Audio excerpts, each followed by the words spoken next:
हाल ही में हुई धामी मंत्रिमंडल की बैठक में जमीन के खरीद फरोख्त का मामला एक बार फिर प्रमुखता से रखा गया।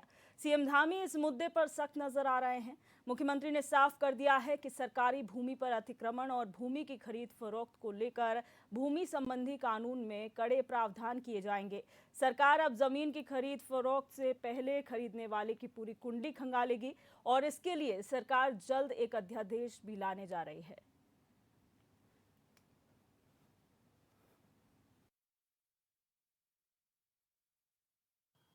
जो ज़मीनें हैं पहले बेरोक-टोक खरीदी जाती थी, उस पर अब जाँच होने के बाद, पूरी पृष्ठभूमि जाँचे जाने के बाद कि आखिर किस लिए उत्तराखंड में ज़मीन लेना चाहते हैं, किस लिए वो रहना चाहते हैं, किस लिए आना चाहते हैं, उन सभी चीज़ों की जाँच होने के बाद ही अब इस पर निर्णय हो पाएगा।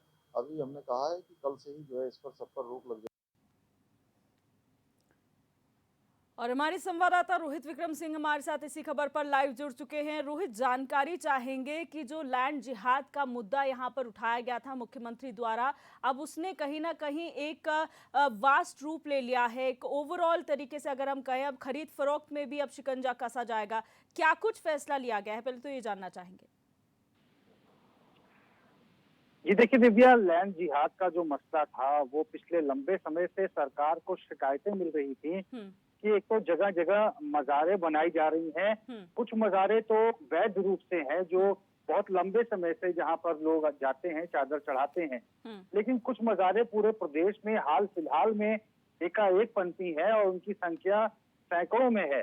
ऐसे में जो वन विभाग की भूमि है या फिर अन्य सरकारी भूमि है, जो राजस्व की भूमि है, उस पर अनाधिकृत रूप से लोग कब्जा किए जा रहे हैं, जिसको लेकर सरकार के पास एक लंबा चौड़ा शिकायतों का पुलिंदा आया था। जिसके बाद सरकार ने आनंद फानंद में फैसला लिया है कि अब जो ये लैंड जिहाद का मुद्दा है, जो एक तरह से जिहाद का रूप ले चुका है, जो ये मुद्दा कि जहां जहां लोगों की इच्छा होती है वहां मज़ारें बना देते हैं या फिर अपने भवन खड़ा कर देते हैं अवैध रूप से, उन सभी पर कार्रवाई करने के लिए सरकार ने आदेशित कर दिया है अधिकारियों को। उसके साथ ही खास तौर पर जो देहरादून के आसपास के जो वन विभाग के जो क्षेत्र हैं, जो वन भूमि है, जहां पर पहले सड़कों के किनारे लंबे लंबे ऊंचे पेड़ थे और भारी मात्रा में जिनका फैलाव था, वहां सभी इलाकों में अब जाल लगाए जा रहे हैं ताकि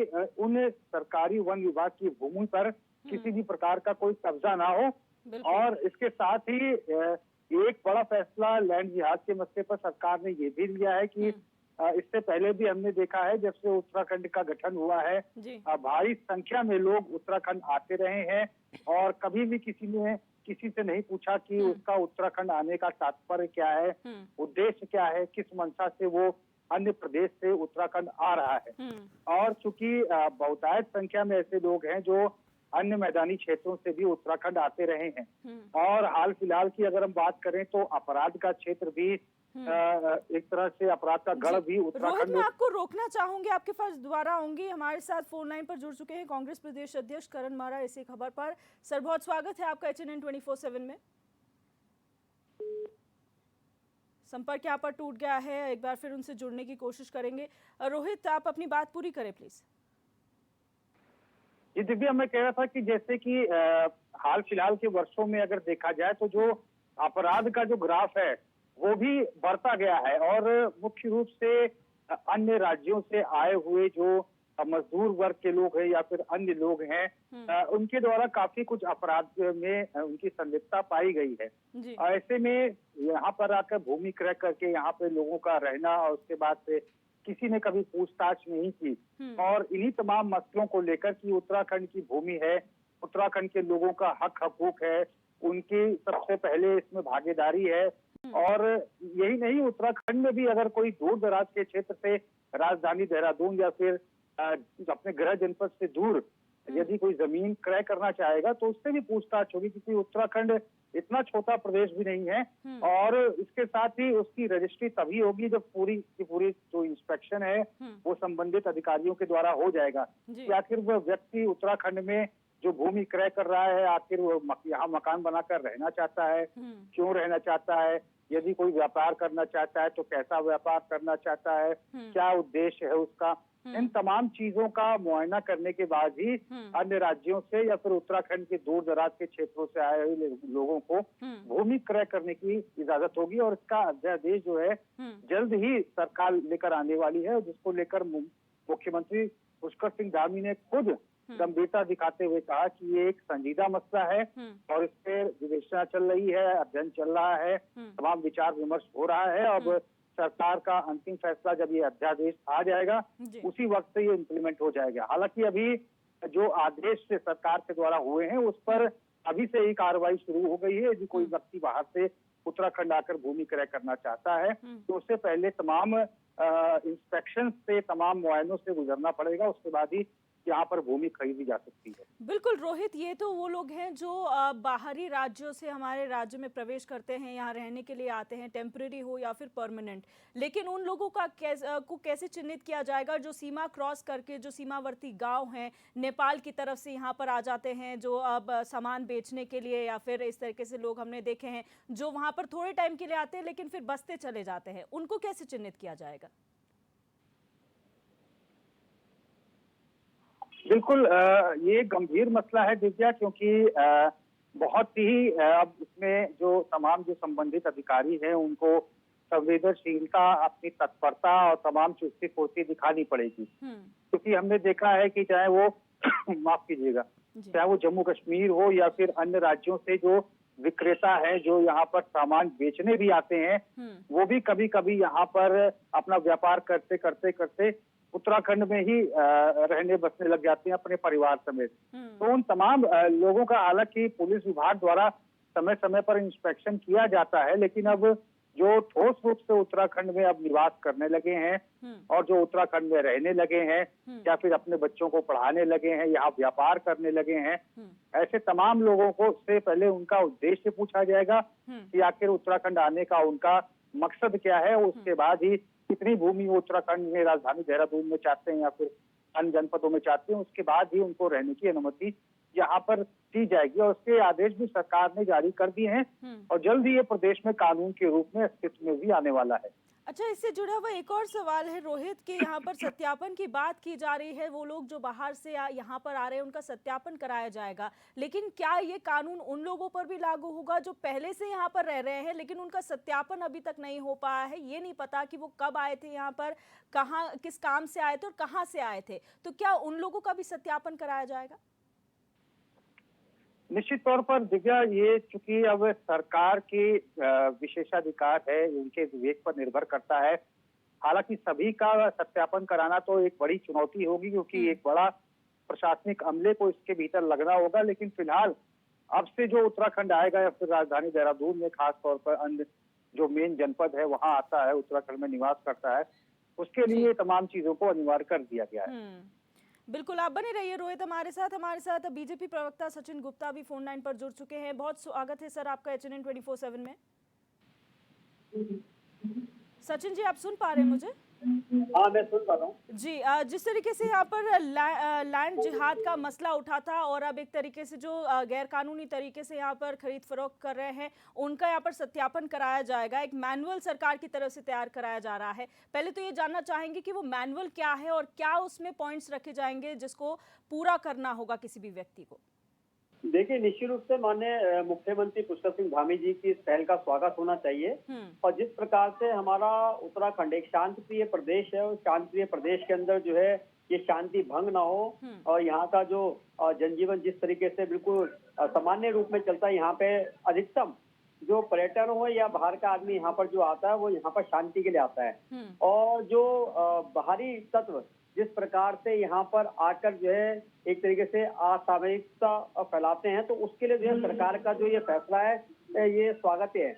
और निश्चित रूप से जो है सरकार ने इसमें ये व्यवस्था भी बनाई है कि सरकार चाहती है कि जो लोग यहाँ पर बाहर से आकर यहाँ पे जमीन लेना चाहते हैं या यहाँ पर आके कोई बड़ा व्यापार करना चाहते हैं या कोई आके यहाँ पे किसी प्रकार से जो है यहाँ पर बसना चाहते हैं, तो उनका एक रिकॉर्ड, क्योंकि कई बार देखा जाता है कि असामाजिक तत्व जो है या आपराधिक किस्म के लोग जो है यहाँ पे उत्तराखंड के अंदर आकर बसते हैं, और जब वो यहाँ पर बचने के बाद जब वो अपना आपराधिक षड्यंत्र यहाँ पे रचना शुरू कर देते हैं, अगल बगल के लोगों को, क्षेत्रवासियों को धमकाना, उनके साथ लड़ाई झगड़ा करना या उनके साथ जो है किसी भी तरीके से ऐसी घटना को अंजाम देना जो यहाँ पर जो है आपराधिक किस्म में बड़े अपराध में आया जाता है, तो इनके इसकी खंगालना जो है सरकार ने व्यवस्था बनाई है। तो इसलिए और भी कई सारे चरण इसके अंदर रहेंगे ताकि जो है एक सामान्य व्यक्ति, कोई व्यापार करने आया उसका स्वागत है, कोई इन्वेस्टर आता है उसका उत्तराखंड के अंदर स्वागत है, सरकार जो है पलके बिछा के उनका स्वागत करेगी।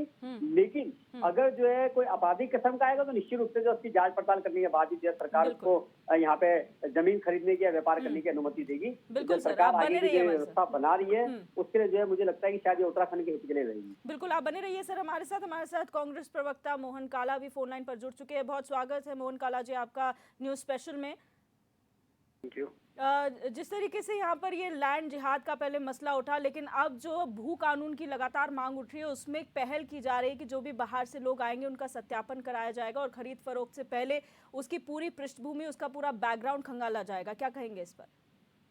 देखिए, भू कानून की मांग लगातार उत्तराखंड के लोग, उत्तराखंड का आम जनमानस जो वो लगातार भू कानून की बात कर रहा था, भू कानून की मांग कर रहा था, पर कहीं ना कहीं सरकार जो है उस पर गंभीर नहीं थी। और आज उत्तराखंड के मुख्यमंत्री जी, प्रदेश के मुख्यमंत्री जी ने जो है अभी आप ही लोगों के माध्यम से पता चल रहा है कि कैबिनेट में इस फैसले को लिया है। और अब देखना ये होगा कि इस प्रदेश की सरकार इस मसले को जो है कितना धरातल पर काम करती है, क्योंकि इससे पूर्व में भी भूमि खरीद फरोख्त को लेकर जो है अधिनियम बने, कानून बने और कैबिनेट में पास भी हुए।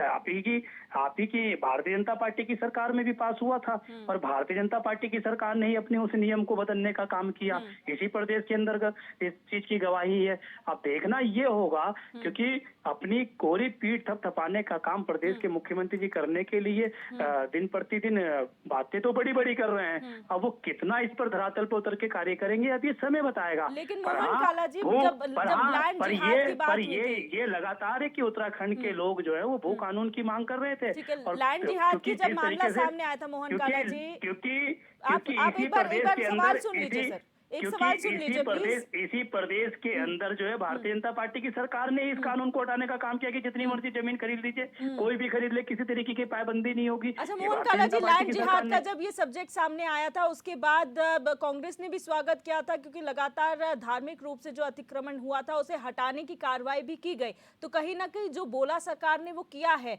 तो क्या आप उम्मीद नहीं रखते हैं कि ये भी अगर भूमि उसके लिए बोला है? मैंने आपसे क्या कहा कि सरकार अगर धरातल पे उतर के काम करेगी तो चाहे वो विपक्ष हो चाहे आम जनमानस हो, वो सरकार की नीति अगर अच्छी होगी तो उसका स्वागत करेगा। पर सरकार की नीति अगर अच्छी ना हो, नियत अच्छी ना हो, तो उस पर सवाल खड़े होंगे। मैंने आपसे कहा ना, इस प्रदेश में पहले नियम था भूमि खरीद का कि भाई आप इतना दायरा तय था, उस दायरे को हटाने का काम भी तो भारतीय जनता पार्टी की सरकार ने किया ना। सचिन गुप्ता जी जवाब दीजिए। सचिन गुप्ता जी सुन पा रहे हैं आप? हाँ मैं सुन पा रहा हूँ जी, जवाब मैं दीजिए। अपने कांग्रेस के प्रवक्ता मित्र साहब को मैं बताना चाहूंगा कि वो कानून अगर लागू किया गया था तो वो भी भारतीय जनता पार्टी की जनरल खंडूरी जी के कार्यकाल में लागू किया गया था। और जनरल खंडूरी का काम किसने किया था? अभी जो आदेश लाए थे का काम किसने किया था? सचिन भाई मैं आपसे पूछना चाहता हूँ। और अगर वर्तमान में देखिए जब कोई कानून लागू होता तो सचिन भाई अभी हटाने का काम किसने किया था खंडूरी जी के आदेशों को? ये भी तो बताइए ना। कोई कानून नहीं हटा है। जो लागू किया गया था वो बहुत ज्यादा आज भी लागू है। सचिन भाई आप लोग सुन रहे होंगे कि इस प्रदेश से जितनी मर्जी जमीन खरीद लीजिए, ये किसने लागू किया? मैं तो कहा मैं आपसे कह रहा हूँ ना कि नहीं आप मुझे एक बात बताइए, आप मुझे बताइए बात कर रहे हैं यहाँ पर 250 आज भी लागू है वो। आज भी भारी व्यक्ति 500 मीटर से ज्यादा लागू है तो उत्तराखंड के अंदर नहीं खरीद सकता है। अब आप इनकी बात को समझ लीजिए। नहीं खरीद सकता है पेट थपथपाने के लिए जो अपने उस नियम को आप अरे मैं बोल रहा हूँ ना, आज भी भारी व्यक्ति जो है उत्तराखंड राज्य से बाहर का व्यक्ति 500 वर्ग मीटर से ज्यादा की संपत्ति नहीं खरीद सकता है। तो आप कौन से उसमें बोल रहे हो कि कितनी भी संपत्ति खरीद सकता है? मुझे बताइए कौन से कानून में लिखा है उत्तराखंड? तो उसके पैरामीटर्स क्या है सचिन जी? उसके पैरामीटर्स क्या है? मैं कह रहा हूँ ना, आप पैरामीटर चढ़ा जाने का काम किया आपने तो खंडूरी जी और तिवारी जी और भगवंत चंद खंडूरी जी के नियमों को जानती है पूरा उत्तराखंड जानता है। आप जितने मर्जी जमीन लागू नहीं आपने कहा भाई ठीक है। 250 और किसी के लिए 500 लागू नहीं है। आप भूमि लोग जो है वो फोन लाइन पे कांग्रेस नहीं और सर, आप लोगों की आवाज क्लियर नहीं आ रही है कि कांग्रेस क्या के बात कर कार्यकाल में रहे कहा, ये तो जो है खडूरी जी की सरकार के अंदर जो है 2011 के अंदर लागू किया गया था। आपको शायद जानकारी नहीं होगी कि 250 वर्ग का एरिया जो है वो किन्होंने तय किया था, आपको जानकारी नहीं होगी। अरे आपको अरे मोहन जी, जानकारी आप है? देखो निकाल के, आपको मैं जानकारी बता है रहा हूँ 500? आपको। मुझे जनरल जानकारी, खडूरी मुझे जी बताने की आपको जरूरत नहीं है। जनरल खडूरी जी ने 500 किया था, जनरल उस खडूरी जी ने 500 को इसको हटाने लागू का किया काम था। आपने किया। और जिसका परिणाम आप 2012 देख में रहे हैं कि जिस तरीके जनरल से खडूरी जी ने इसको लागू करने का काम किया था। आप अपने भारतीय जनता ठीक है, इससे ये बात समझ में आती है कि जो कानून बनाया जाना है उसको लेकर अगर धरातल पर काम होता है तो कांग्रेस हो या आम जनता उसका स्वागत करेंगे। आप दोनों मेहमानों का हमारे साथ जुड़ने के लिए बहुत बहुत शुक्रिया और अपनी बात रखने के लिए। हमारे संवाददाता रोहित विक्रम सिंह हमारे साथ बने हुए हैं लाइव। रोहित, भारतीय जनता पार्टी और कांग्रेस का वक्तव्य अगर आपने सुना है तो लगातार दोनों की तरफ से यही कहा जा रहा है। भारतीय जनता पार्टी अपने पक्ष में कहती है कि ये कानून बनाया जा रहा है, अच्छी बात है, अब उसको जो है लोगों पर सख्ती बरती जाएगी। कांग्रेस का कहना है धरातल पर जब काम होगा तब पता चलेगा कि आखिर कितनी सत्यता है। तो इसको लेकर क्या कहेंगे आप?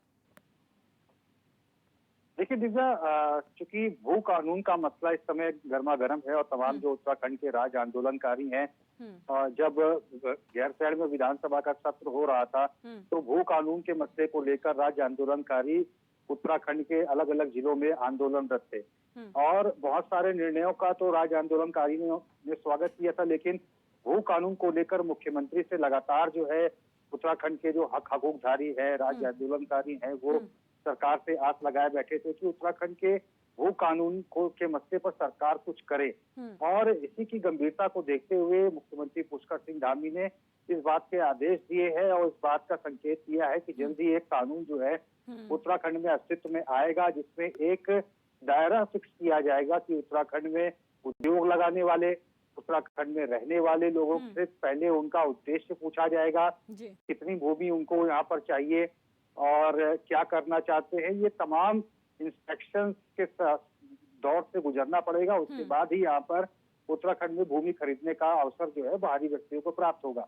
अब चूंकि राज्य गठन के बाद से उत्तराखंड का बहुत सारा भूभाग जो है लोगों ने खरीद लिया है और राजधानी देहरादून की ही अगर हम बात करें तो बहुत कम ही जमीन ऐसी बची है जो रहने लायक है और जहाँ पर अब लोग जा रहे हैं या फिर शहर का जारा जो है बढ़ता जा रहा है। अभी तमाम इंस्पेक्शन से, तमाम मुआयनों से गुजरना पड़ेगा और सरकार इस बात की गंभीरता को देख रही है और आपराधिक जो मामले हैं वो भी बढ़ रहे हैं। इन तमाम जो स्थितियों की संजीदगी है सरकार इससे भली भांति परिचित है और यही कारण है कि सरकार इस दिशा में गंभीर नजर आ रही है। हालांकि ये वो कानून का मसला, इसको लेकर आरोप प्रत्यारोप बहुत लंबे समय से होते रहे हैं, पक्ष विपक्ष के द्वारा लगातार जो है इस मसले को लेकर राजनीति भी होती रही है, लेकिन अगर मुख्यमंत्री के द्वारा एक सही अध्यादेश अगर अस्तित्व में आता है तो निश्चित तौर पर ये भारतीय जनता पार्टी की प्रदेश सरकार के लिए एक बड़ी उपलब्धि मानी जाएगी। बिल्कुल रोहित, बहुत शुक्रिया हमारे साथ जुड़ने के लिए।